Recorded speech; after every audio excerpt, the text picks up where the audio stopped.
wee ka ya ka o si na-aga ndị ọrụ oyibo anyị na-emego nga expect na ịma nọzikwa na ọfịs o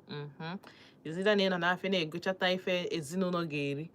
ọ bụ na di gị nwere shop na ị nọ na shop ma o nwere ndị bụ na ha bụ workaholic from office to shop maka na ebe a bụ side hustle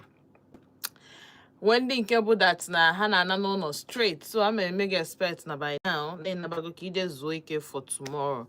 ndị nke bụ na fa nọ na school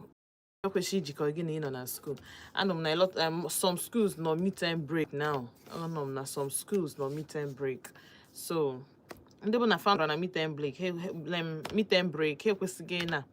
ekwesịghị ịnara unu na-asị gị daalụ ndeje ndị afịa unu adịghị emechi na-emechi ọ gị nwanwe shop so mbọsị ịchọkwala imepe mbọsị ịchọghị imepe na ọnụ ụlọ zuo ike ma ọ jebere onwe gị mkpa ma ọ tinye mmadụ wee mee gịnị jee zuo ike ma ebe ọbụla ị chọrọ ịga. Alright, so ịnachiezi back to ife njimaka webe n'ụbọchị nke taa depending on ebe ị nọ na-ekene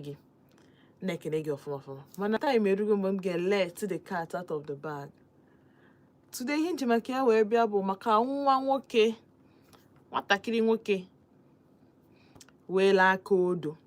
kupu ọgị ya isi not just na ọ kupụrụ ya isi ọ kụọ ya detin duna ya mmụọ